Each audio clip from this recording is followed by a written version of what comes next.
Segera download yang disebut Quran oleh Tadabbur, Al-Quran, dia meraih tafsir dalam keterbaik. genggaman Dan contoh Anda. bulan Ramadan adalah bulan Al-Quran.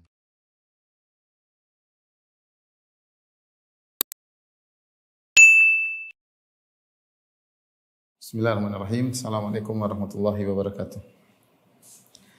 Alhamdulillahi ala ihsanih wa syukru lahu ala taufiqihi wa amtinani. Asyhadu an la ilaha illallah wahdahu la syarika lahu ta'ziman li sya'nih. Wa asyhadu anna Muhammadan abduhu wa rasuluhu da'ila ridwani. Allahumma salli alaihi wa ala alihi wa ashabihi wa ikhwani. Ikhwan akhwat, para jemaah, ibu-ibu majelis taklim Al-Ittiba yang dirahmati oleh Allah Subhanahu wa taala.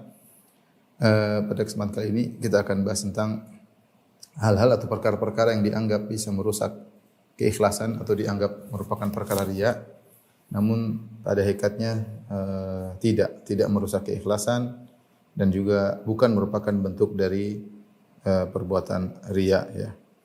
Dan kita tahu memang namanya keikhlasan adalah perkara yang sangat berat, ya. Dirasakan berat bagi orang yang memiliki perhatian terhadap tauhid. Ya, makanya Sufyan Ats-Tsauri pernah mengatakan ma'ala syai'an asyadda alayya min niyyati li'annaha tataqallabu alayya. Aku tidak pernah memperbaiki atau menghadapi sesuatu yang lebih berat daripada niatku.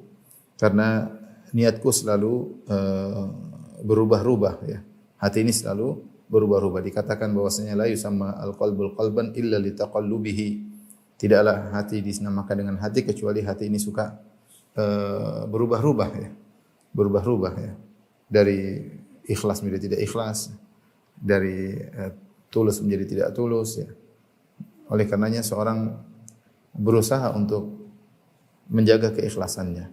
Jika dia terjebak dalam perkara yang merusak keikhlasannya, yang mencoreng keikhlasannya, maka hendaknya dia kembali kepada Allah, istighfar agar hatinya bisa kembali ikhlas. Ibu dirahmati Allah Subhanahu wa taala, perusak keikhlasan akan kita bahas. Yang terkait dengan permasalahan ini adalah dua hal. Yang pertama adalah mengenai riya, yaitu beramal soleh karena ingin dipuji.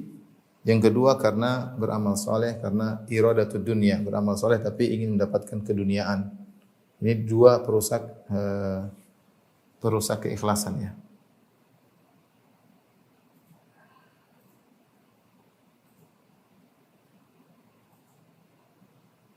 Yang pertama, riya itu beramal karena ingin dilihat, karena ingin dipuji, ya. Dilihat. Tentunya sum'ah juga karena ingin dengar-dengar, disebut-sebut. Yang kedua, iradatid dunya bi amalil akhirah.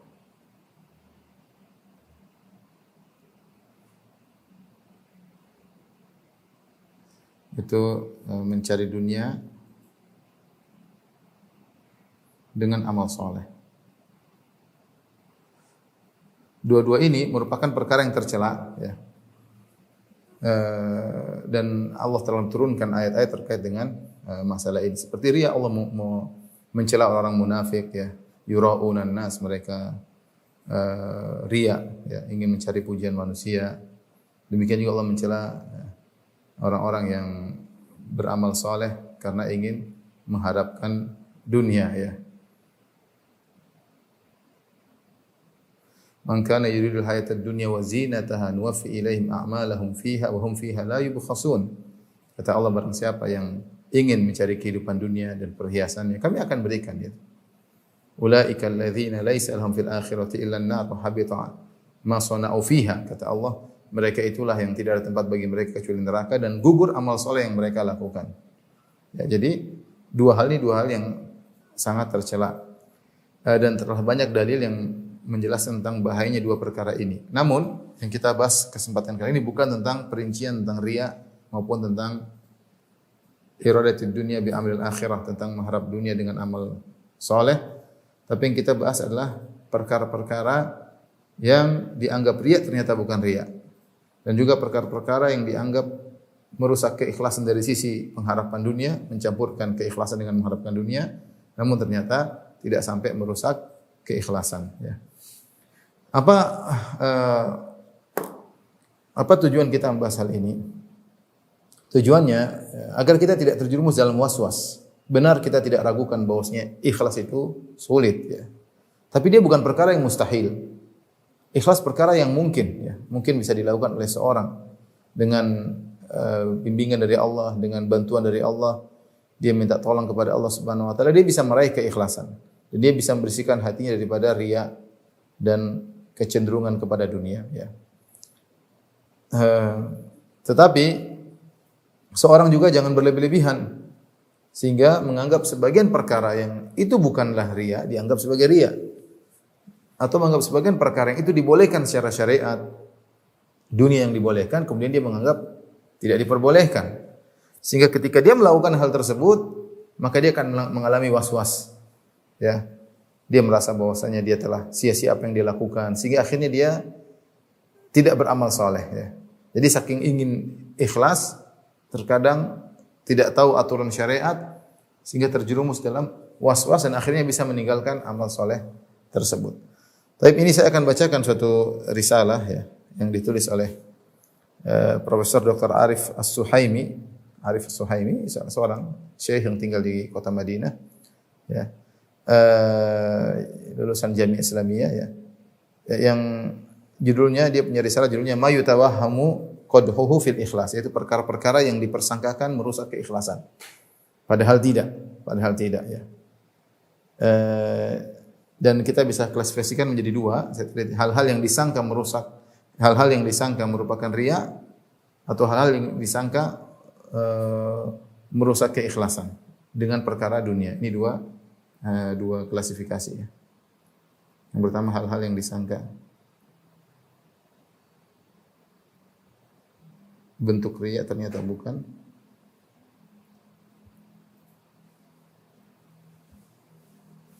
Yang kedua hal-hal yang disangka merusak ikhlas karena dunia.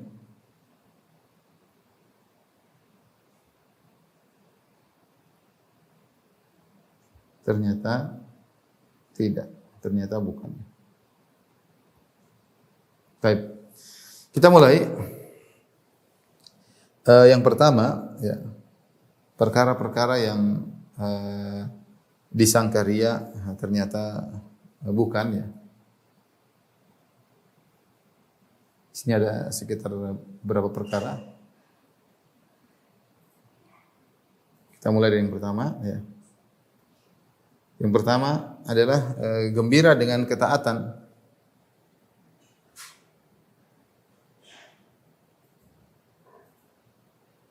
Atau amal soleh. Sebagian orang menyangka bahwasanya jika dia melakukan amal soleh dia gembira, dia senang bisa beramal soleh, ya seakan-akan dia terjerumus dalam riya ya, atau terjerumus dalam ujub. Dia bangga dengan amal solehnya, dia senang dengan amal solehnya. Padahal bergembira bisa melakukan amal soleh, ya itu bukanlah bentuk riya dan juga bukan bentuk ujub. Justru itu bentuk gembira, berbahagia karena Allah telah memberikan taufik kepada kita untuk bisa melakukan amal saleh. Kita bahagia, Allah telah memberi kita hidayah, kita bisa beramal saleh. Ya, bukan dalam rangka ujub tapi bahagia, bersyukur kepada Allah telah diberi kemudahan untuk beramal saleh. Banyak orang tidak tahu amal saleh ini kita bisa lakukan. Banyak orang belum bisa haji, kita bisa haji dan kita senang. Ya, ini bukan riya dan ini juga bukan ujub. Allah Subhanahu wa taala berfirman, "Qul bi fadlillahi wa bi rahmatihi fabidzalika falyafrahu huwa khairum mimma yajma'un." Katakanlah dengan karunia Allah dan kasih sayangnya, maka bergembiralah. Dan itu lebih baik daripada harta yang mereka kumpulkan. Ya. Jadi yang disebut dengan dalam tafsiran ayat ini, "Qul bi fadlillahi wa bi rahmatihi." Katakanlah dengan karunia Allah dan rahmatnya. Ada yang mengatakan maksudnya dengan Al-Qur'an atau dengan Islam. Gembiralah dengan Al-Qur'an, gembiralah dengan Islam ya. Dan kegembiraan hati tersebut dengan Al-Qur'an, dengan Islam, dengan iman, dengan amal saleh, dengan ketaatan merupakan salah satu bentuk keimanan. Dan seorang gembira dengan Islam, gembira dengan Al-Qur'an, gembira dengan amal saleh dapat pahala karena Allah memerintahkan falyafrahu. Bersenang-senanglah, bergembiralah ya. Kenapa? Kata Ibnu Qayyim rahimahullahu taala, fa inna farahahu bihi yadullu ala ridahu bihi. Ya. Karena seorang yang gembira dengan amal saleh, gembira dengan Al-Qur'an, gembira dengan syariat, menunjukkan dia ridha dengan syariat tersebut. Dia ridha dengan amal saleh tersebut. Dia suka dengan amal saleh tersebut. Bal huwa fawqa ridha, fal farah bidzalika huwa ala qadri mahabbatihi. Bahkan gembira itu lebih tinggi daripadanya sekedar ridha, lebih tinggi dari sekedar ridha. Ya ridha, rela, ini ya, suka, ini gembira. Oleh karenanya bergembira dengan amal saleh ini bukanlah riya, bukan juga dengan ujub ya.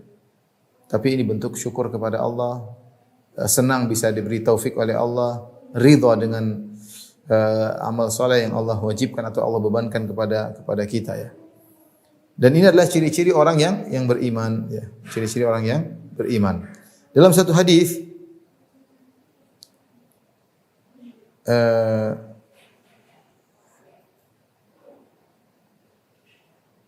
Nabi SAW bersabda dari hadis Ibnu Umar radhiyallahu taala anhuma, anna Umar bin Khattab radhiyallahu taala anhu khataba bil Jabiyah. Suatu hari Umar bin Khattab sedang berkhutbah, faqala qama fina Rasulullah sallallahu alaihi wasallam maqami fikum. Rasulullah SAW pernah berdiri kemudian berkhutbah sebagaimana aku berkhutbah di hadapan kalian. Ya. Kata Nabi, istausu bi ashabi khairan thumma alladhina yalunahum thumma alladhina yalunahum. Hendaknya kalian saling berwasiat untuk berbuat baik kepada sahabat-sahabatku. Kemudian generasi setelah sahabatku itu para tabi'in, dan generasi setelah para tabi'in itu generasi tabi'ut tabi'in. Thumma yafsul kadhib hatta anna ar-rajula la yabtadi'u bi syahada qabla an yus'alaha. Sampai setelah itu, setelah generasi, setelah tabi'ut tabi'in, maka tersebar kedustaan. Sampai ada seorang dia mulai memberi persaksian padahal belum diminta untuk bersaksi. Saking mudah untuk memberikan persaksian. Faman arada minkum bahbahatal jannah atau buhbuhatal jannah, ya, yaitu ingin surga yang paling tengah, surga yang terbaik, falyalzamil jamaah fa inna syaitana ma'al wahid. Maka hendaknya dia melazimi jamaah, sungguhnya setan bersama satu orang, wa huwa minal itsnain ab'ad, dan dari dua orang setan semakin jauh.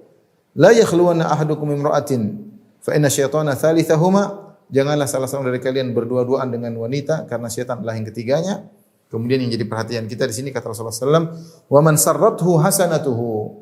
Siapa yang kebaikan yang membuat dia senang, wa sa'athu sayi'atuhu, dan keburukan yang membuat dia tidak suka, fahuwa mu'min, maka dia adalah mukmin. Maka dia adalah mukmin. Di sini Nabi jelas mengatakan ya bahwasanya seorang yang senang dengan kebaikan yang dia lakukan dan dia tidak suka dengan maksiat yang dia lakukan, maka itu adalah tanda keimanan, fahuwa mukmin ya. Asy-Syaukani rahimahullah mengomentari hadis ini, dia mengatakan kenapa? Karena orang yang tidak beriman dia tidak peduli melakukan kebaikan dan keburukan, dia tidak peduli. Orang beriman ya, dia kalau melakukan kebaikan dia senang, kalau melakukan keburukan dia tidak suka. Bukan karena ujub, bukan karena bangga, bukan karena riya. Bukan senang karena dipuji-puji manusia, bukan. Tapi dia senang bisa melakukan amal soleh tersebut. Jadi ini bukan gembira dengan ketat amal soleh, bukanlah riya. Ini bukan juga ujub ya. Bukan juga ujub.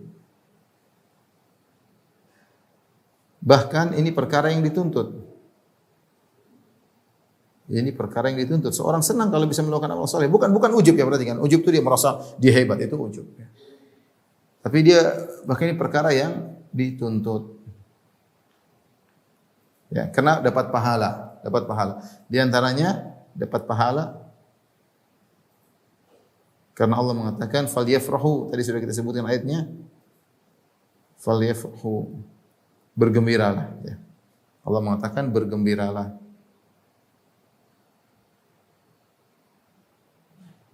Yang kedua, ini adalah tanda keimanan.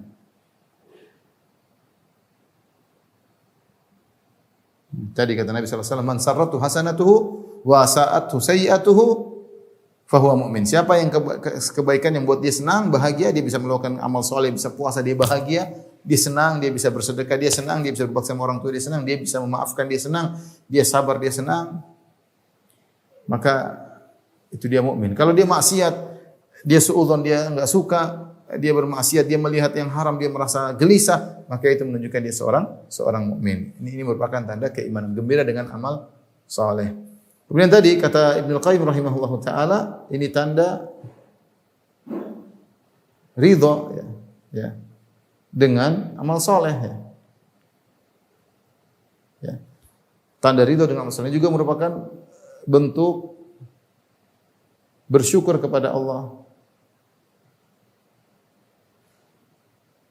karena mendapat taufik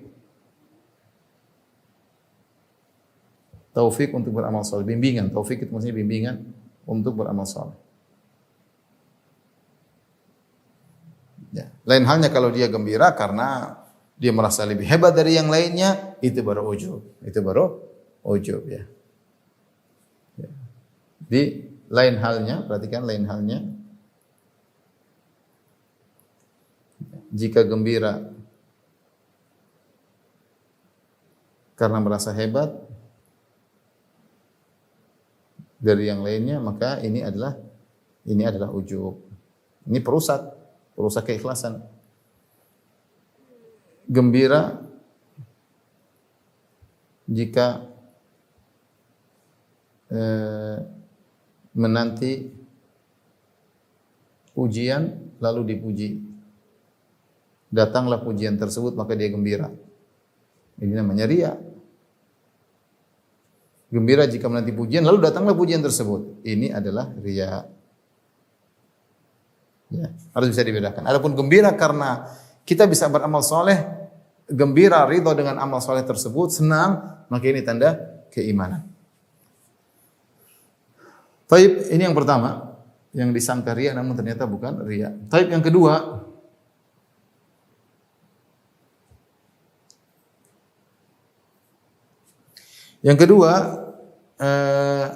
dipuji oleh orang-orang dan dia senang. Ya.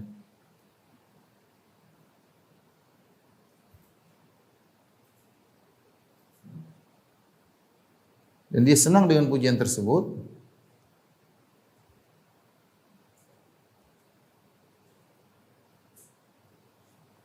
Padahal dia tidak mencari pujian tersebut.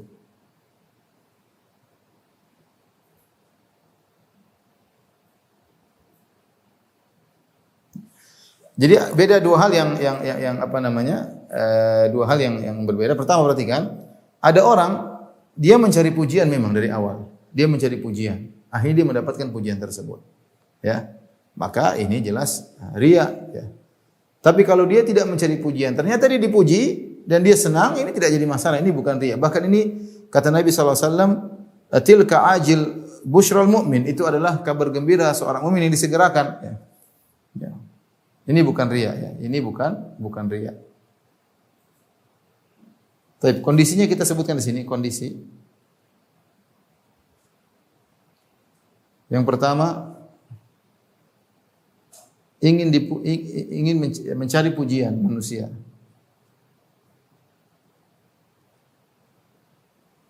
Cari pujian ketika beramal.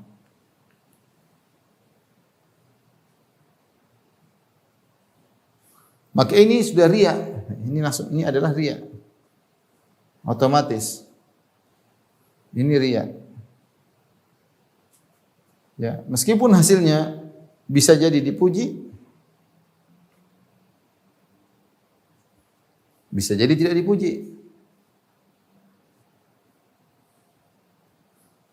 Bahkan dicela, bahkan dicela. Ini terjadi, sebagian orang mencari pujian manusia tapi malah dicela orang-orang. Ingin pencitraan tapi malah ketahuan pencitraan, malah dicela, dicaci maki. Atau sebagian memujinya, sebagian tidak memujinya. Inilah ciri-ciri orang munafik, ya. Kata Allah Subhanahu wa taala, "Wa yuhibbuna ayyuhmadu bima lam yaf'alu." Ya. Wala tahsabanna alladziina yafarruna bima ataw wa yuhibbuna ayyuhmadu bima lam yaf'alu. Allah berfirman,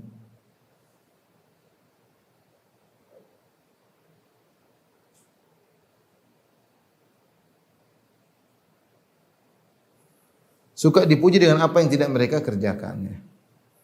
Ini kondisi pertama.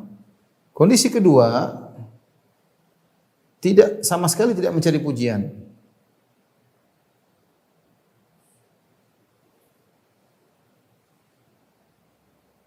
Namun akhirnya dipuji manusia. Dipuji masyarakat.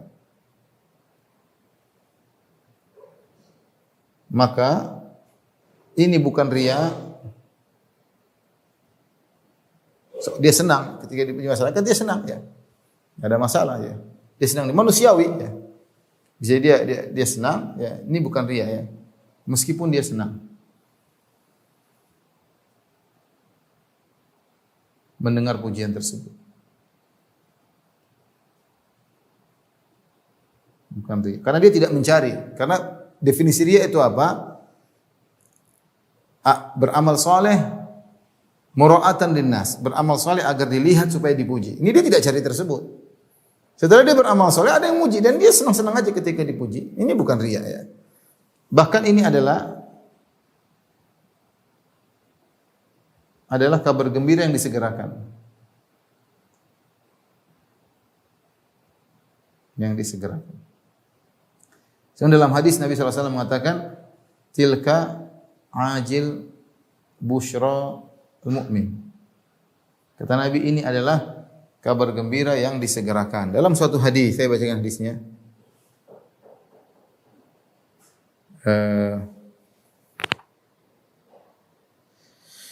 Dari Abu Dzar radhiyallahu taala anhu, qala, dia berkata, qila li Rasulillah sallallahu alaihi wasallam, ditanyakan kepada Nabi sallallahu alaihi wasallam, ara'aita ar-rajula ya'malul amal minal khair. Ya Rasulullah, bagaimana menurut Anda ada seorang beramal soleh? Mungkin dia sedekah, mungkin dia berdakwah, mungkin dia salat, mungkin dia berhaji, mungkin dia umrah, mungkin dia berbakti kepada orang tuanya.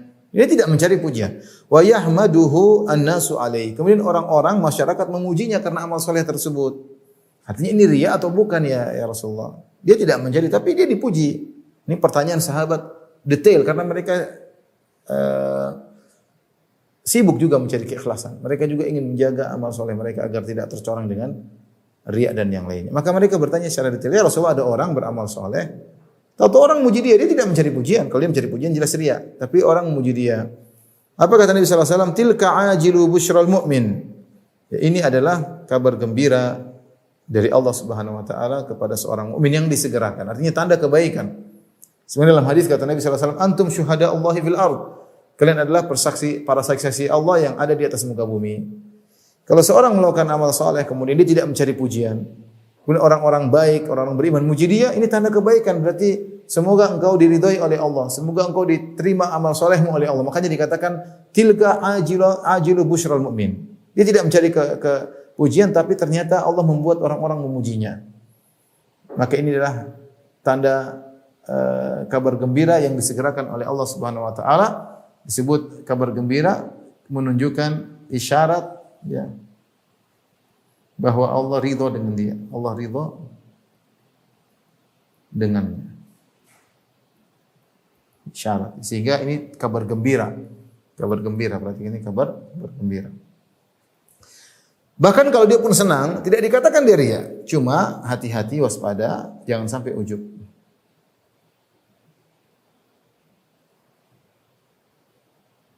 Makanya dianjurkan ketika kita dipuji oleh orang, kita mengatakan Allahumma la tu'akhidni bima yaqulun, waghfir li ma la ya'lamun, waj'alni khairan mimma yadhunnun. Ya Allah, jadikanlah aku, jangan kau siksa aku akibat ucapan mereka.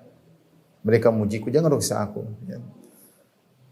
Karena mereka tidak tahu apa yang ada pada diriku. Waghfir li ma la ya'lamun, ampunilah aku atas keburukanku yang dosa-dosaku yang mereka tidak mengerti. Artinya isyarat mereka itu muji aku karena mereka tidak tahu maksiat yang aku lakukan.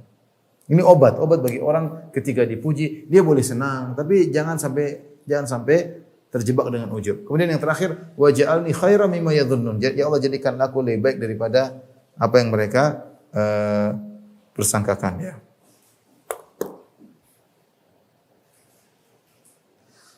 An-Nawawi rahimahullah ta'ala berkata, kenapa dikatakan ketika dia beramal soleh orang memuji dikatakan busyra, kabar gembira? Ya. Kenapa? Dalilun ala ridha'illahi ta'ala anhu wa mahabbatihi lahu fayuhabbibuhu ila al-khalqi thumma yudha'u lahu al-qabul fil ardi. Ini dalil bahwasanya Allah ridha kepadanya dan Allah cinta kepadanya, maka Allah menjadikan orang-orang suka kepadanya dan Allah menjadikan orang-orang menerima dirinya di atas muka bumi. Ya. Hada kulluhu idza hamidahu an-nas min ghairi ta'arrudin minhu lihamdihim. Ini semua dengan syarat dia tidak sengaja mencari pujian. Tidak ada niatnya untuk mencari pujian sama sekali dan tidak melakukan suatu kegiatan yang diharapkan ada pujian di balik itu. Allah Maha tahu isi hati. Artinya tidak ada pencitraan sedikit pun meskipun 1% enggak ada. Dia tidak pencitraan, tahu-tahu dia dipuji, ini tanda kabar gembira yang disegerakan. Tapi kalau sejak awal memang dia cari pujian, ya ini memang ria. Ya. Tadi Imam Nawawi dikatakan tanda kabar gembira yang disegerakan karena ini tanda Allah ridha kepadanya, Allah cinta kepada dia. Dengan syarat kata Nawawi rahimahullah taala min ghairi ta'arrudin minhu lihamdihim, tanpa dia sengaja untuk mencari pujian mereka. Al-Baihaqi rahimahullah berkata, al-madhmum talabul insani syuhrah. Perkara yang tercela adalah seorang mencari ketenaran, popularitas, ingin jadi bahan pembicaraan. Wa amma wujuduha min jihatillahi ta'ala min ghairi talabil insan falaysa bimadhmum. Adapun tiba-tiba dia dikenal tanpa ada niat untuk dia dikenal, tanpa ada niat untuk dia viral, dia tidak berniat. Tanpa ada niat untuk dia menjadi populer, dia tidak ada niat. Tapi Allah berikan dia popularitas, Allah berikan dia ketenaran, maka ini tidak tercela. Hanya saja kata beliau, ghairu anna fi wujudiha fi fitnatan 'ala dhu'afa. Ya, cuma saja kalau ada seperti ini bagi orang yang lemah imannya, ya bahaya. Popularitas orang imannya lemah, populer bahaya. Tidak kuat, imannya tidak kuat untuk menahan popularitas tersebut sehingga dia bisa berubah menjadi tadinya tidak riya menjadi riya, kemudian dari tidak ujub menjadi ujub dan akhirnya menjadi sombong, ya. Karena popularitas itu bukanlah suatu yang sepele, dia adalah ujian yang sangat berat. Orang populer, dipuji-puji orang itu ujian yang sangat berat. Makanya orang banyak cinta popularitas sehingga mereka rela mengorbankan harta untuk populer. Mereka bisa sewa banyak misalnya media untuk mempopulerkan dia, atau dia melakukan hal yang aneh-aneh supaya populer dan dia harus menjaga popularitasnya, berat, ya. Apalagi kalau seorang dipuji dengan pujian habis, orang tidak kuat kadang-kadang. Contoh sederhana, ada seorang anak, mungkin dia hafiz Quran, mungkin dia pandai ini, tapi terlalu tiba-tiba populer. Dia tidak cari popularitas, ya. Mungkin masih kecil tidak ngerti namanya riya dan ikhlas. Tapi kemudian dikenal oleh banyak orang. Orang banyak puji dia, akhirnya tidak kuat menahan popularitas tersebut. Dia masih kecil, imannya enggak kuat. Akhirnya dia bisa rusak gara-gara pujian-pujian tersebut. Tapi intinya ini, jika seorang tidak mencari pujian lantas dipuji oleh orang-orang, maka itu bukanlah riya, bahkan itu adalah tanda ajil busyral mu'min, yaitu kabar gembira dari Allah kepada seorang mukmin tersebut yang disegerakan. Baik.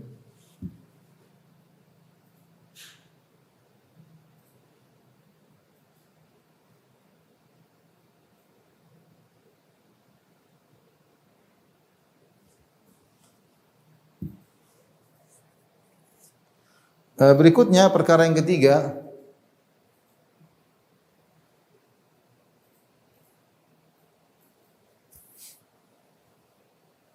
yang dianggap riya namun ternyata bukan riya adalah semangat ibadah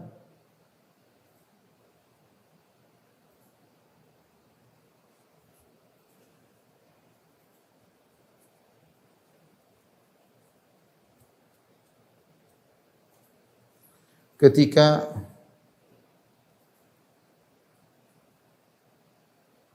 bertemu dengan orang-orang soleh.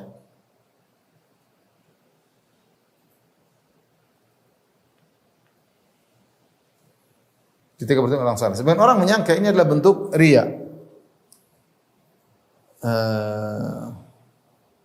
Karena dia ketika ada orang baru dia semangat ibadah. Kalau tidak ada orang soleh tersebut kurang semangat. Berarti riya dong. Ya. Disangka riya dari sisi apa? Ini disangka riya dari sisi dia semangat ketika dilihat oleh orang soleh.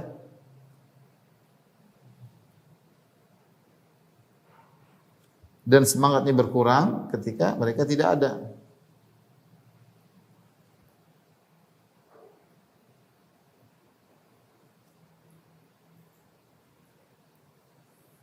Nah, para ulama menjelaskan bahwa ini bukanlah riya, ya. Dengan syarat dia memang tidak mencari pujian. Ya. Yang benar ini bukan riya.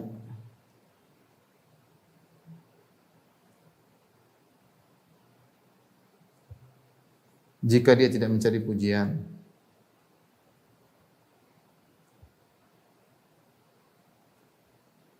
Bagaimana penjelasannya? Penjelasannya, para ulama mengatakan futur, ya, malas ibadah, ada dua sini. Rajin ibadah, kemudian malas ibadah, ada sebab-sebabnya. Sama ini juga ada sebab-sebabnya. Contoh sebab-sebabnya di antaranya misalnya malas ibadah apa maksiat. Bergaul dengan tukang maksiat.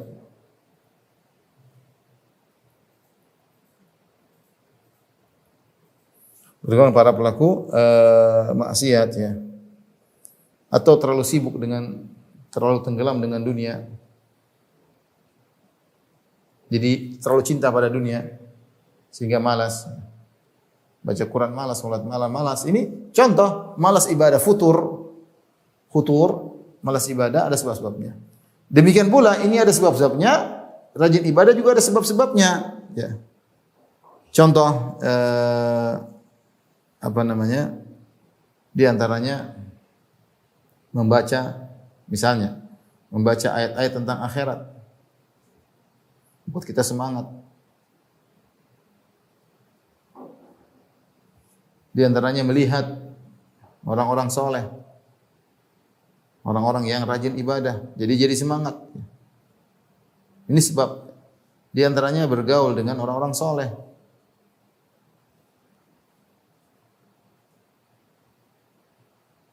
Dan lain-lain, ya, dan lain-lain. Nah, ketika seorang rajin beribadah karena sebab melihat orang-orang rajin ibadah atau suasana membuat dia rajin ibadah, maka ini bukan riya. Yang penting dia tidak mencari pujian, itu masalahnya. Kalau dia mencari pujian selesai, berarti dia riya, ya.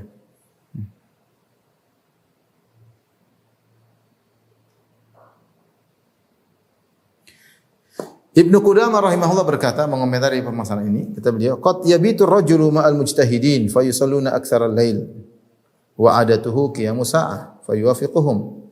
Bisa jadi seorang bermalam bersama orang-orang yang rajin ibadah, yang mereka salat sampai 2 jam, 3 jam. Fayusalluna aktsaral lail, akhirnya dan mereka itu salat mayoritas malam mereka salat.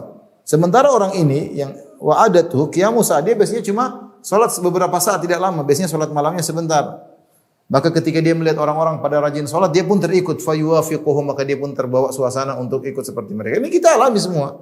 Di masjid kalau di bulan Ramadan, kita kalau di rumah mungkin salat malam, mungkin cuma setengah jam, 15 menit, mungkin tidak salat sama sekali. Tapi kita sampai di Mekah, Madinah, kita salat malam, apalagi 10 hari terakhir kita semangat. Ini bukan berarti kita riya. Ya memang di antara sebab membuat kita semangat adalah melihat orang-orang saleh. Fayuwafiqum, artinya padahal dia biasanya salat malam sebentar, akhirnya dia meniru mereka salat yang lama. Au yasumuna fayasum. Atau tadinya biasanya kebiasaan dia bukan puasa sunnah, tapi mereka ternyata pada puasa. Akhirnya dia pun ikut puasa. Walaulahum man ba'atha hadzal nasyad. Kalau bukan karena ada mereka, mungkin dia tidak akan semangat seperti itu, ya.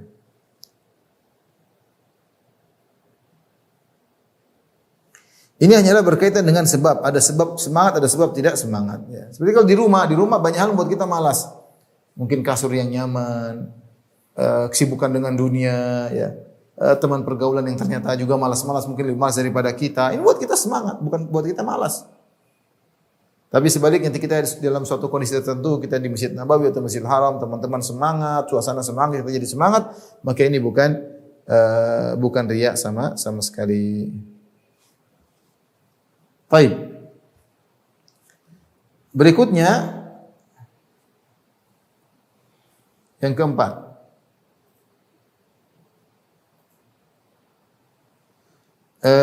menikmati perkara-perkara yang mubah. Perkara-perkara dunia yang mubah. Mubah itu yang dibolehkan, yang halal. Yang dibolehkan. Sebagian orang menyangka kalau orang sibuk dengan ini disangka mengurangi pahala akhirat. Ini bukan disangka riya, tapi disangka mengurangi keikhlasan karena mencari dunia. Karena mencari dunia.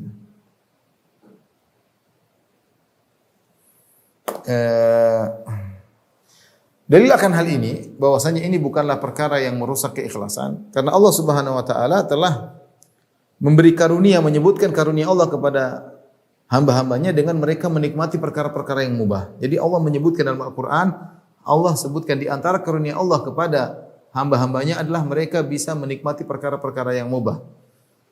Kalau ternyata menikmati perkara-perkara yang mubah yang boleh itu hukumnya haram atau merusak keikhlasan, tidak mungkin Allah sebutkan itu sebagai karunia. Ketika Allah menyebutkan menikmati perkara-perkara yang mubah, tentu dengan batasannya. Sebagai karunia Allah berarti menunjukkan perkara yang baik. Allah berfirman contohnya dalam surat Al-Jathiyah ayat 13. "Wa sakhkhara lakum ma fis samawati ma fil ardi jami'an minhu. Inna fi dzalika la ayatin liqaumin yatafakkarun." Dan Allah memudahkan bagi kalian, menundukkan bagi kalian apa yang di langit dan apa yang di bumi. Semuanya dari Allah Subhanahu wa taala. Inna fi dzalika la ayatin liqaumin yatafakkarun. Ini sungguh pada hal tersebut ada tanda-tanda kebesaran Allah bagi orang yang berfikir. Syatibi rahimahullah berkata, "In kana fil mubah ma yaqtadi tark, fa fihi ma yaqtadi adamu tark. Lianna min jumlati ma amtanna Allah bihi ala ibadihi wa dzalika yush'iru bil qasdi ila at-tanawul wa intifa' thumma syukru alaih." Ya. Yush'iru bil qasdi ila at-tanawul wa intifa' thumma syukru 'alaiha. Kata Syatibi, namanya perkara mubah itu ya tidak disuruh dan juga tidak dilarang. Tidak beda kalau sunnah atau wajib disuruh, dilarang ya berarti haram atau makruh. Mubah itu tengah-tengah, tidak disuruh, tidak dianjurkan dan juga tidak dilarang. Ya. Ya, tetapi kata beliau, ini termasuk perkara yang Allah sebutkan sebagai karunia Allah kepada hamba-hambanya. Wa dzalika yush'ir bil qasdi ila tanawul. Dan ini ketika Allah menyebutkan itu merupakan karunia Allah, ini mengisyaratkan bahwasanya Allah ingin kenikmatan tersebut dinikmati, dirasakan. Tsumma syukru 'alaiha, kemudian bersyukur atas nikmat-nikmat tersebut ya. Di antara bentuk menikmati dunia tersebut yang dibolehkan seperti pakai baju yang baik, baju yang bagus ketika keluar bertemu dengan orang-orang, ingin kalau orang lihat dia dalam penampilan yang bagus ya. Ini bukan riya. Itu riya, sombong, enggak ada masalah. Memang yang tidak berlebihan. Wajar-wajar saja pakai baju yang bagus, pakai sandal yang bagus, pakai peci yang bagus, pakai jam yang bagus selama tidak melampaui batas ya. Sebagaimana dalam hadis Rasulullah SAW pernah bersabda, "La yadkhul jannata man kana fi qalbihi mithqalu habatin min kibr." Tidak masuk surga orang dalam hatinya ada sekecil biji dari kesombongan. Faqala rajulun, ada yang berkata, "Ya Rasulullah, inna rajula yuhibbu an yakuna thawbuhu hasanan." Ada seorang suka bajunya indah, wa na'luhu hasanah, dan suka sendalnya indah. Qala innallaha jamilun yuhibbul jamal. Kata Nabi, Allah indah dan Allah suka keindahan. Al-kibru batrul haq wa ghamtun nas. Adapun kesombongan adalah menolak kebenaran dan merendahkan manusia ya. Bahkan sebaliknya, jadi kita memakai baju bagus, memakai selama ingat, jadi menikmati dunia selama tidak berlebihan itu bukan riya. Dan itu bukan mencari keduniaan Anda. Allah menyebutkan di antara kenikmatan, Allah berikan kenikmatan. Kita gunakan kenikmatan tersebut untuk yang baik. Kita boleh punya mobil yang bagus, selama memang itu memungkinkan dan itu sesuai dengan kemampuan kita, ya tidak berlebihan. Kita boleh punya sandal yang bagus, baju yang bagus, yang selama tidak berlebihan. Justru, perhatikan, justru terkadang meninggalkan dunia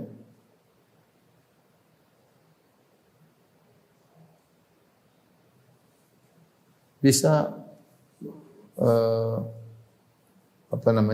memasukkan dalam pintu riya. Seseorang dalam pintu riya.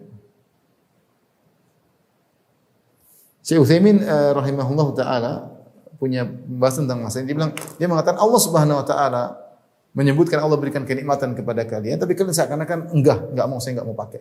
Saya enggak mau nikmati. Ini seakan-akan kalian ada apa ya? Justru tidak baik. Justru tidak baik. Ya Allah kasih di antara kenikmatanku kepada hamba-hambaku, kami berikan dia ini keindahan, terus saya enggak. Ini seakan-akan Allah mau kasih dia enggak mau. Ini kan ada gimana gitu, kurang baik kata Syekh Utsaimin rahimahullah taala. Yang benar kita manfaatkan kenikmatan yang Allah berikan kepada kita, jangan berlebihan, jangan jadikan orientasi dunia dalam hati kita. Tapi kita nikmati enggak ada masalah. Ini tidak mengurangi keikhlasan kita, tidak mengurangi niat kita untuk akhirat. Makanya ketika ada seorang memakai baju yang lusuh, kata Rasulullah sallam, "Alaka malun, kau punya harta?" Kata dia, "Ya Rasulullah, saya punya harta." Idza atallahu ar-rajula al-mal falyuri atharah. Kalau Allah telah memberikan kepada seorang harta, hendaknya dia tunjukkan dampak dari harta tersebut, yaitu Allah suka nikmat Allah nampak pada seorang. Ini semua secara global. Tapi tentunya tidak boleh berlebihan, tidak boleh sombong, tidak boleh berlebihan, tidak boleh terlalu mahal, israf. Ini semua tidak boleh. Tapi kita senang baju yang indah, tas yang indah, sendal yang indah, ini tidak jadi masalah. Bahkan justru terkadang meninggalkan dunia bisa masukkan seorang dalam pintu riya. Contoh apa? Contoh misalnya memakai baju robek-robek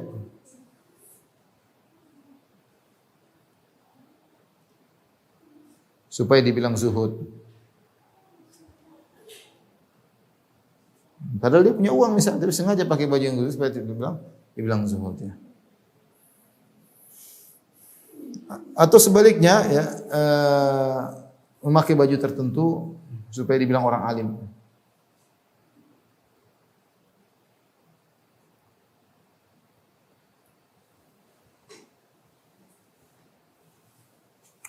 Jadi di antara hal yang tidak merusak keikhlasan adalah menikmati dunia selama tidak berlebihan. Baik. Amin.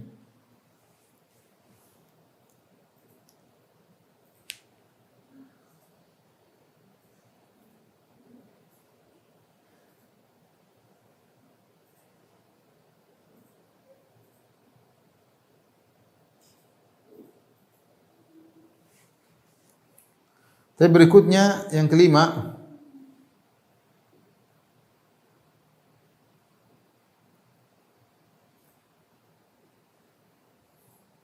menampakkan amal soleh atau memperindah amal soleh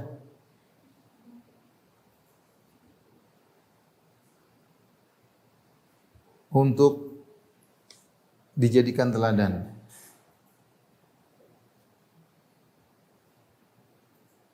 Bukan untuk dipuji. Untuk dipuji, terutama dalam masalah pendidikan ya. Ya, maka terkadang boleh ya, misalnya seorang memperindah wudu ya. Karena kalau seorang ya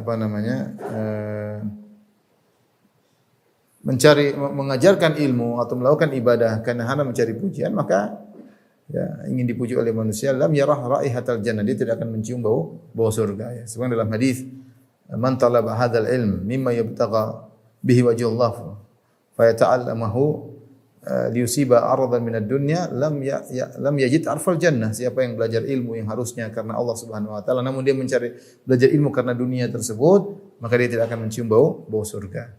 Ya. Demikian juga barang siapa yang mencari ilmu liujari bihi sufaha, untuk membodohi, mendebati orang bodoh ya. Liujari bihil ulama, dalam rangka untuk supaya dianggap sebagai ulama, kemudian dianggap untuk membodoh-bodohi orang yang bodoh. Auliya srifa wujuhan nas ilai, atau dalam rangka agar orang semua perhatian sama dia, lam yadkhul jannah, maka dia tidak masuk surga atau dia akan masuk neraka jahanam. Mengerikan ya. Tapi seorang bisa menampakkan, memperindah amal saleh dalam rangka untuk dijadikan teladan, bukan untuk dipuji. Ini rawan seorang melihat maslahat dan mudarat, dan mudarat. Perhatikan hukum asal menyembunyikan amal saleh sebisa mungkin. Amal saleh karena pahala lebih besar, pahalanya lebih besar daripada dinampakkan. Namun jika ada maslahat,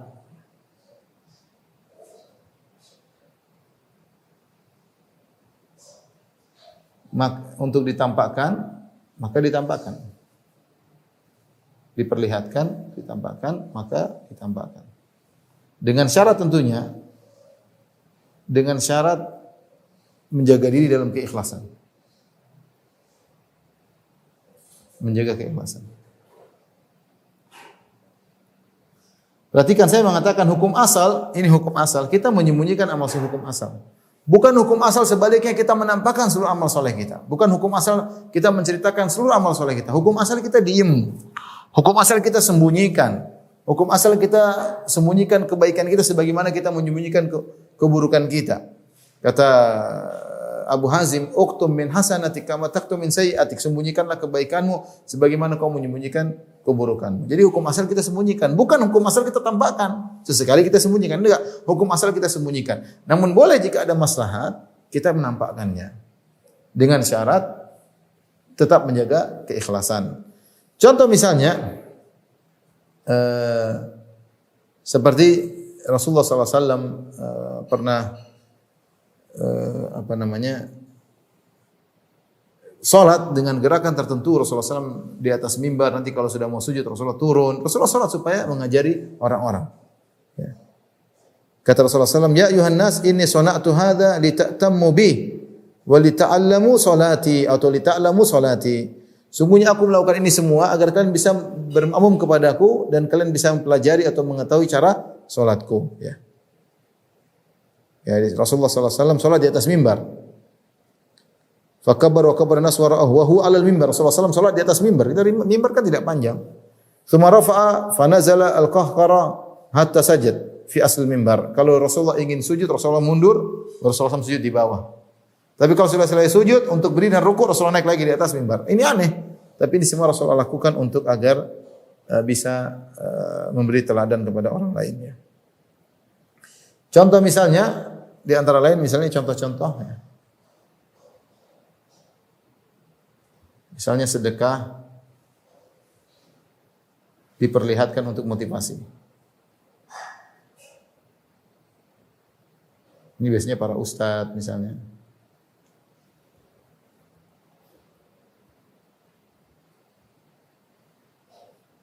Terkadang salat sunnah di hadapan orang-orang untuk motivasi. Ada maslahatnya. Ini contoh ya. Seperti Allah Subhanahu wa taala berfirman, "In tubdu shadaqati fa ni'mahi wa in tukhfuha wa tu'tuha al-fuqara wa huwa khairul lakum." Kalau kalian menampakkan sedekah itu baik, tapi kalau kalian menyembunyikan sedekah itu lebih baik. Kalian berikan kepada fuqara, lebih baik bagi kalian dan bagi orang fakir. Lebih baik dari sisi mana? Lebih baik kalian terhindar daripada riya karena tidak ada yang lihat kalian. Lebih baik daripada fakir miskin, dia lebih terjaga harga dirinya karena dia tidak lihat mengemis-mengemis. Ini maslahat. Tetapi kalau ada masalah lebih besar daripada ini untuk menampakkan, misalnya sang ustaz ingin ada pembangunan masjid, kemudian dia sumbang di luar 1 juta di hadapan orang-orang supaya yang lain termotivasi. Ini maka ini boleh. Ini dilakukan juga bahkan di Arab Saudi, sebagian pejabat misalnya ingin nyumbang Palestina, dia mengatakan, "Saya sekian real." Kemudian yang lain pada ikut, misalnya di televisi, orang pada ikut. Ini mungkin enggak apa-apa, masalah. Yang penting dia ikhlas. Yang penting dia ikhlas kepada Allah Subhanahu wa taala. Contoh praktek, kita ingin memotivasi orang untuk bangun masjid, kita punya uang 10 juta misalnya. Tidak ada masalah, kita tampakkan 1 juta, dan sudah wajar bisa motivasi mereka 1 juta. 9 jutanya kita sumbangkan tanpa harus orang lain tahu. Ini contoh. Enggak ada masalah. Ya. Terkadang seorang cerita, misalnya, ini sangat rawan tapi cerita tentang amal solehnya untuk memotivasi. Tapi ini sangat rawan. Ini boleh juga. Saya dulu begini, hati-hati. Karena ketika seorang sedang bercerita tentang amal soleh dia, bagi menuntut ilmu misalnya, ini rawan terkena ujub, hati-hati. Rawan terkena riya, rawan banget ya. Bagaimana saya dulu waktu di Madinah saya begini, saya waktu di Yaman saya begini, saya waktu di Mesir saya begini, saya waktu di Maghrib saya begini. Rawan. Seorang terkadang tidak bisa mengontrol dirinya. Kalau bisa dia tidak menceritakan tentang dirinya lebih baik. Dia mengatakan ada orang saya kenal, orang itu maksudnya diri sendiri. Saya kenal ketika dia belajar dulu begini, lebih aman. Tapi kalau dia ceritakan untuk anaknya, insya Allah aman. Dia tidak mikir dia sama anaknya, cerita pada anaknya, pada teman dekatnya. Tapi kalau dia cerita di publik tentang bagaimana dia menuntut ilmu, ini rawan. Ya, tapi itu boleh kalau niatnya adalah untuk memotivasi. Allah Maha tahu tentang isi hati manusia. Ya.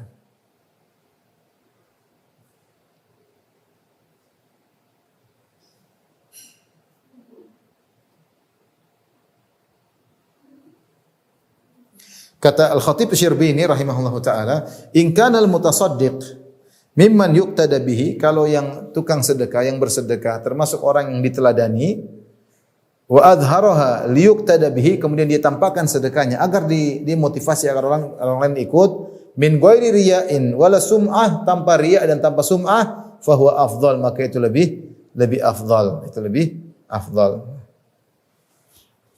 Taib ini di antara hal, tapi ini semua adalah rawan.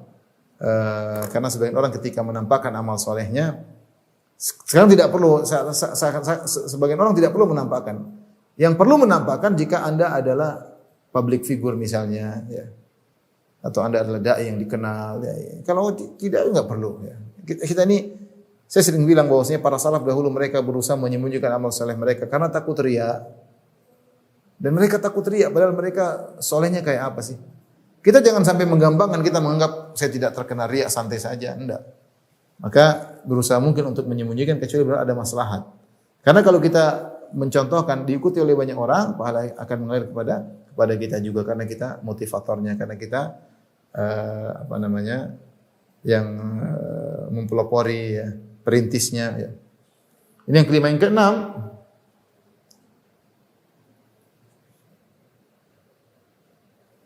Terkait dengan meraih dunia sebagai wasilah untuk beramal saleh. Ini tidak mencoreng ikhlas.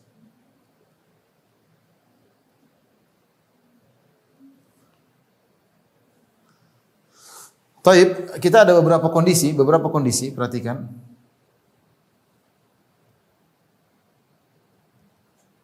Pertama, mencari dunia agar bisa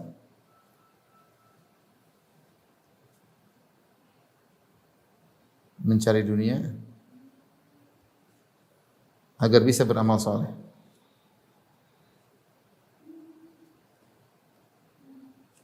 Yang kedua, beramal saleh untuk mendapatkan dunia. Ini dua hal yang berbeda.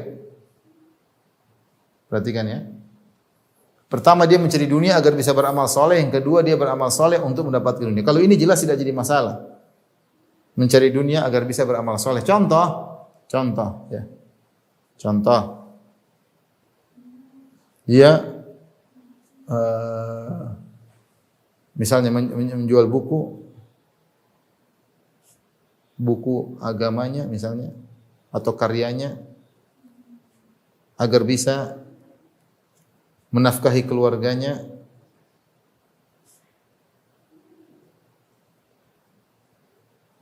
sehingga dia bisa terus menulis misalnya, bisa terus berkarya.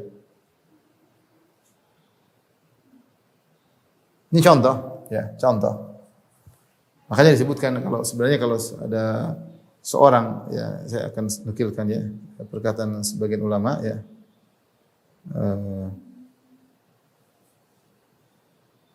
Intinya maknanya jika ada seorang yang telah memposisikan dirinya sebagai pengajar, hendaknya penguasa memberikan dia upah dari Baitul Mal. Ya, sehingga dia bisa konsen untuk membimbing masyarakat ya. Harusnya demikian ya. Jadi pemerintah memberikan dia upah kepada orang ini agar dia bisa konsen membimbing masyarakat. Karena membimbing masyarakat butuh konsentrasi tersendiri. Dan hanya ketika kemudian dia sibuk dengan perkara dunia sehingga waktu dia untuk membimbing masyarakat ya sebisa dia, beda. Jadi karena kita masyarakat butuh pembimbingan yang banyak. Ini contoh seorang mungkin dia punya karya. Sebagian ulama kita tahu mereka jual buku agama mereka. Mereka karya, mereka dapat masukan. Tapi kita tahu mereka bukan mencari dunia, mereka untuk menafkahi anak-anak sehingga mereka bisa terus mereka berkarya. Seandainya mereka tidak mengambil royalti dari karya mereka, mungkin mereka kesulitan sementara tidak ada pemerintah yang menanggung kehidupan mereka. Ini contoh. Allah Maha tahu, dia itu karena akhirat atau bukan ya. Contoh seorang misalnya yang disebut oleh para ulama, contoh sederhana, seseorang badal haji mengambil upah dengan mengambil upah.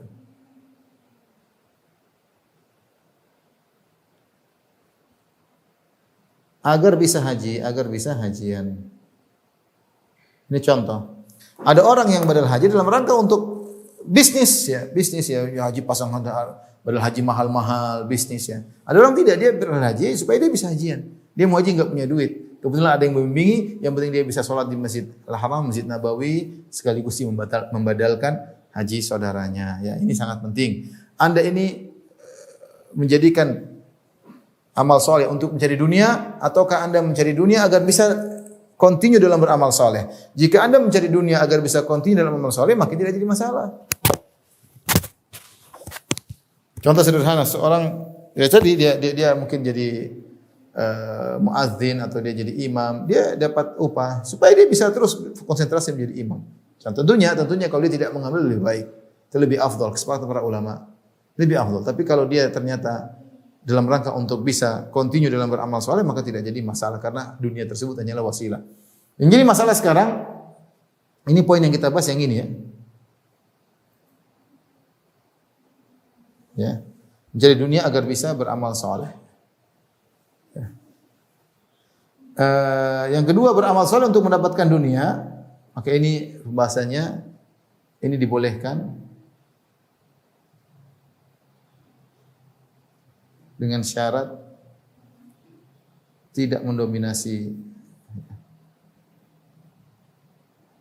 niat duniawi, tidak mendominasi.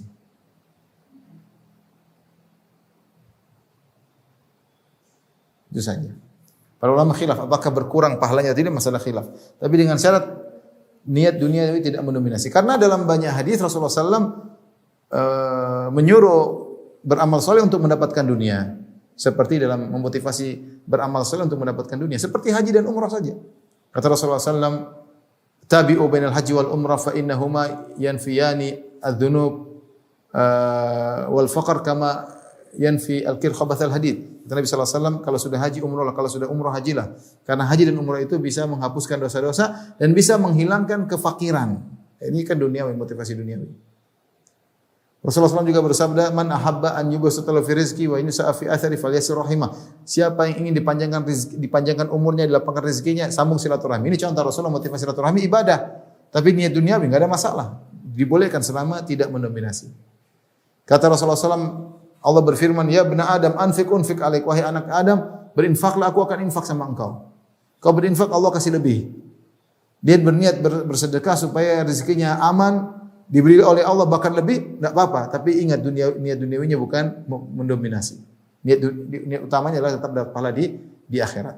Rasulullah SAW mengatakan, da'u mardakum bi sadaqah. Sembuhkan orang sakit yang terkena dengan sedekah. Menyembuhkan orang sakit sembuh itu perkara duniawi. Tapi Rasulullah boleh berpuasa dengan niat demikian. Dalam Al-Qur'an Allah mengatakan, laisa 'alaikum junahun an tabtagu fadlan min rabbikum. Ketika tentang masalah haji, ayat-ayat haji dalam surat Al-Baqarah, kata Allah Subhanahu wa taala, tidak mengapa bagi kalian berhaji sambil jualan, enggak ada masalah. Tapi itu bukan niat utama. Jadi masalah tinggal kita menata hati. Kita tahu banyak teman-teman kita yang menerima dunia, termasuk kita juga menerima dunia dari perkara akhirat ya. Ada yang nulis buku kemudian dijual, tergantung untungnya banyak atau sedikit, tapi dunia dia dapatkan. Ini juga beramal soleh untuk mendapatkan dunia ya. Nulis buku dia jual misalnya, ini ada. Atau dia buka travel umrah atau haji, ya, kemudian dapat fee dari jamaah misalnya. Ini sama, ini perkara akhirat untuk dunia. Ya. Contoh misalnya dia bikin pengajian di hotel misalnya, kemudian ada bisnisnya di situ. Ini sama, ini menjadikan amal soleh untuk berbisnis ya. Sama buku, sama travel, sama ini semua perkara agama untuk dijadikan bisnis ya. Sama seperti ada sebagian berdakwah, kemudian macam-macam intinya. Ada sebagian yang begini-begini macam-macam ya kita dengar. Intinya jika dia bisa memanage hatinya bahwasanya perkara dunia tersebut hanyalah wasilah agar dia bisa terus berdakwah, agar dia bisa terus berhaji, berumrah, bukan niat duniawi yang mendominasi, maka dia masih selamat. Tapi kapan niat duniawi yang mendominasi, ya, tidak ada niat akhiratnya kecuali sedikit, maka ini tercela, bisa mengurangi pahalanya. Wallahu a'lam bishawab, ya.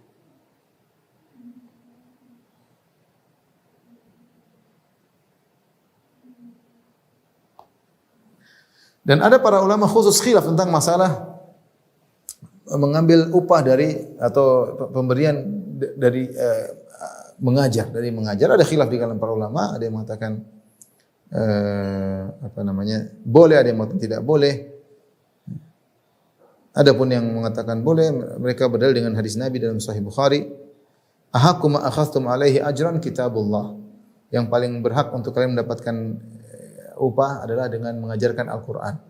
Kalau mereka mengatakan mengajarkan Al-Quran boleh ambil upah berdasarkan hadis ini, ya, maka mengajarkan yang lain tentu juga diperbolehkan. Ya. Kalaupun kita memilih pendapat yang diperbolehkan, maka tentu seorang tidak boleh berlebihan.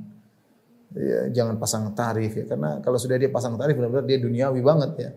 Yang kita khawatirkan, yang tadi Rasulullah SAW mengatakan, man talabal ilma mimma yubtagu bihi wajhullah fayata'allamuhu liyusiba arad minad dunya lam yajid arfal jannah. Siapa yang belajar ilmu yang harusnya ilmu untuk mencari wajah Allah, ternyata dia belajar ilmu, ternyata dia berdakwah untuk mencari dunia, ya, maka dia tidak akan mencium bau surga. Intinya seorang harus menata dirinya, jangan sampai dia menjadikan dunia sebagai orientasinya.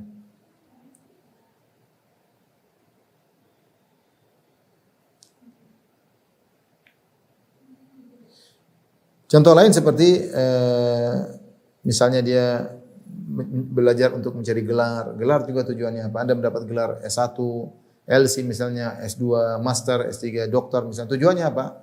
Kalau untuk mencari pujian maka itu adalah riya. Tapi kalau ini adalah sarana agar saya bisa dipercaya masyarakat ketika saya berdakwah, agar saya bisa bekerja di instansi-instansi pemerintah yang penting karena mereka butuh orang ahli.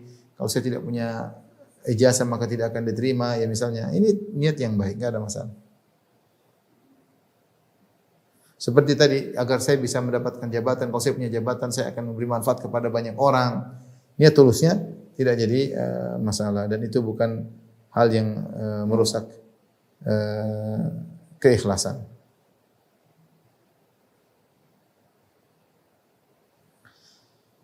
Tapi di antara yang juga dibahas oleh para ulama yang tidak merusak keikhlasan, mungkin terakhir, ya, adalah imam sengaja memperpanjang ruku supaya makmum yang masbuk dapat rakaat. Ini dibahas oleh para ulama, ada khilaf. Mereka mengatakan tidak boleh. Disangka ini adalah syirik, disangka ini adalah niat yang ada kesyirikannya, ada syiriknya. Dari sisi dia rukuk karena Allah dan juga karena manusia dan juga karena makmum. Karena makmum. Namun dibantah oleh para ulama, ini tidak ada syirik sama sekali. Justru ini menggandakan atau mendobolkan niat yang diperbolehkan. Yang tidak boleh itu kalau kita salat karena Allah sekaligus ingin dipuji. Riya itu kalau sedikit saja bisa merusak amal. Tapi kalau seperti ini tidak jadi masalah. Dia ruku Allahu Akbar, kemudian ada orang baru masuk, dia dengar langkah kakinya, kemudian Allahu Akbar. Ketika orang itu sudah ruku baru dia bilang sami Allah liman hamid. Ini tidak jadi masalah. Justru ini membantu orang agar mendapatkan rakaat dengan syarat tidak membebani makmum yang lain. Jangan sampai dia nunggu kelamaan. Kalau dia nunggu kelamaan jangan dia langsung tidak saja, karena jangan sampai dia perhatikan satu makmum yang terlambat, akhirnya makmum yang lain jadi korban. Tapi kalau itu cuma sedikit, dia sudah tahu ini baru terlambat dan sebentar lagi akan ruku, tidak jadi masalah. Kemudian dia menunggu agar makmum tersebut mendapatkan rakaat. Rasulullah SAW pernah sebaliknya, Rasulullah SAW ingin solat, memperpanjang solat, Tiba-tiba Rasulullah SAW mendengar fasami itu buka asabi. Rasulullah SAW mendengar ada anak yang menangis, maka Rasulullah SAW pun mempercepat salatnya. Ini berarti Rasulullah SAW mempercepat salat karena Allah dan juga karena untuk menyenangkan ibunya, karena ibunya gelisah lihat anaknya menangis. Dan ini tidak jadi masalah. Karena kita mendomplengkan niat yang itu diperbolehkan juga. Yang Allah menyuruh kita untuk berbuat baik kepada orang lain. Ya, dan kita memperpanjang ruku sedikit, orang ini dapat rakaat, kan kita berbuat baik sama dia, dapat pahala yang banyak. Ya, karena dia dapat 1 rakaat berjamaah. Wallahu a'lam bishawab. Ini saja yang bisa sampaikan kepada para ibu yang dirahmati Allah Subhanahu wa taala dan juga para pemirsa di Zoom. Tapi wallahu a'lam bishawab, demikian saja kajian kita. Insyaallah kita lanjutkan pada kesempatan yang lain. Wabillahi taufiq wal hidayah. Assalamualaikum warahmatullahi wabarakatuh.